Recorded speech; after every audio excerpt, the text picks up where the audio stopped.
അപ്പോൾ ഇന്ന് നമ്മൾ നോക്കാൻ പോണത് ഒരു കപ്പാസിറ്റർ എന്താണ്. നമുക്ക് കപ്പാസിറ്റേഴ്സ് കുറേ അടുത്ത് കാണാൻ സാധിക്കും. നമ്മളിപ്പോൾ ഒരു മൊബൈലിൻ്റെ ചാർജർ തുറന്ന് നോക്കുകയാണെങ്കിൽ ആ സർക്യൂട്ടിൽ നമുക്ക് കപ്പാസിറ്റർ കാണാൻ സാധിക്കും. നമ്മൾ കമ്പ്യൂട്ടറിൻ്റെ മദർ ബോർഡ് എടുത്ത് നോക്കുകയാണെങ്കിൽ നമുക്ക് അതിനകത്ത് കപ്പാസിറ്റർ കാണാൻ സാധിക്കും. അങ്ങനെ കുറേ ഇലക്ട്രോണിക് സർക്യൂട്ടുകളിൽ നമുക്ക് കപ്പാസിറ്റർ കാണാൻ സാധിക്കും. അപ്പോൾ ആക്ച്വലി എന്താണ് കപ്പാസിറ്റർ? കപ്പാസിറ്റർ എന്ന് പറയുന്നത് ഇലക്ട്രിക്കൽ ചാർജിനെ സ്റ്റോർ ചെയ്യാൻ വേണ്ടി നമ്മൾ ഉപയോഗിക്കുന്ന ഒരു ഡിവൈസാണ്. ഇലക്ട്രിക്കൽ ചാർജിനെ സ്റ്റോർ ചെയ്ത് വെക്കാനായിട്ട് നമ്മൾ ഉപയോഗിക്കുന്ന ഡിവൈസാണ് കപ്പാസിറ്റർ.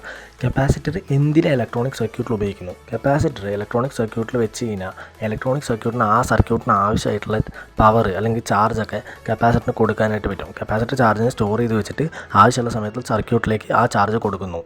അപ്പോൾ ബാറ്ററി നമ്മൾ മനസ്സിലാക്കി കപ്പാസിറ്റർ ചാർജിനെ സ്റ്റോർ ചെയ്ത് വെക്കുന്നു.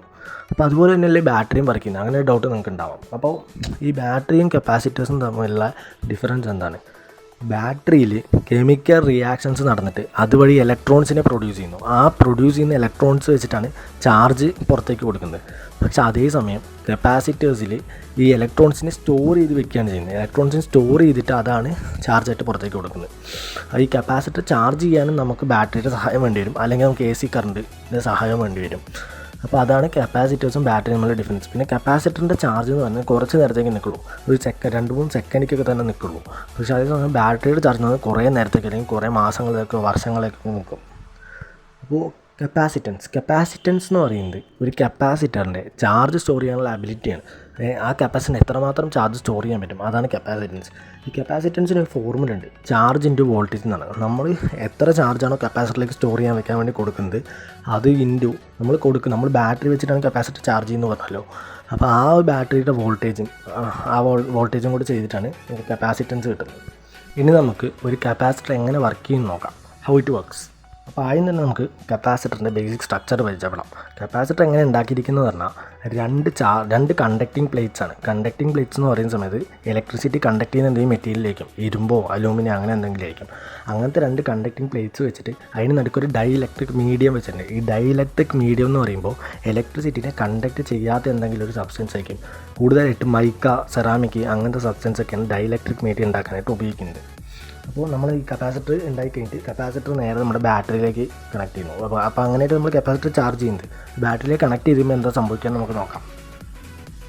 നമ്മുടെ കപ്പാസിറ്ററിൻ്റെ negative conducting plate negative side of the ബാറ്ററിയിലേക്കും, അതേപോലെ തന്നെ positive conducting plate positive side of the ബാറ്ററിയിലേക്കാണ് നമ്മൾ കണക്ട് ചെയ്യുക.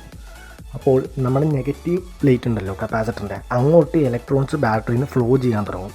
അതേപോലെ പോസിറ്റീവ് പ്ലേറ്റിൽ അതിൽ നിന്ന് ഇലക്ട്രോൺസ് ബാറ്ററിയിലേക്ക് ഫ്ലോ ചെയ്യും.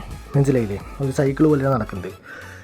പോസിറ്റീവ് പ്ലേറ്റിൽ നിന്ന് ഇലക്ട്രോൺസ് ബാറ്ററിയിലേക്ക് ഫ്ലോ ചെയ്യുന്നു. അതെന്ന് പറഞ്ഞാൽ പോസിറ്റീവ് പ്ലേറ്റിൽ നിന്ന് ഇലക്ട്രോൺസിൻ്റെ എണ്ണം കുറയുകയാണ്. അതേസമയം നെഗറ്റീവ് പ്ലേറ്റ്സിലേക്ക് ഇലക്ട്രോൺസ് ഫ്ലോ ചെയ്യുന്നു. അപ്പോൾ നെഗറ്റീവ് പ്ലേറ്റിൽ ഇലക്ട്രോൺസിൻ്റെ എണ്ണം കൂടുകയാണ്. ഇത് നമുക്ക് സ്ട്രക്ചർ വെച്ചൊന്ന് പരിചയപ്പെടാം. അപ്പോൾ സ്ട്രക്ചർ വെച്ച് നിങ്ങൾ നോക്കും. നമ്മുടെ പോസിറ്റീവ് സൈഡ് പോസിറ്റീവ് പ്ലേറ്റിലേക്ക് കണക്ട് ചെയ്തു, അതേപോലെ നെഗറ്റീവ് സൈഡ് നെഗറ്റീവ് പ്ലേറ്റിലേക്ക് കണക്ട് ചെയ്തു.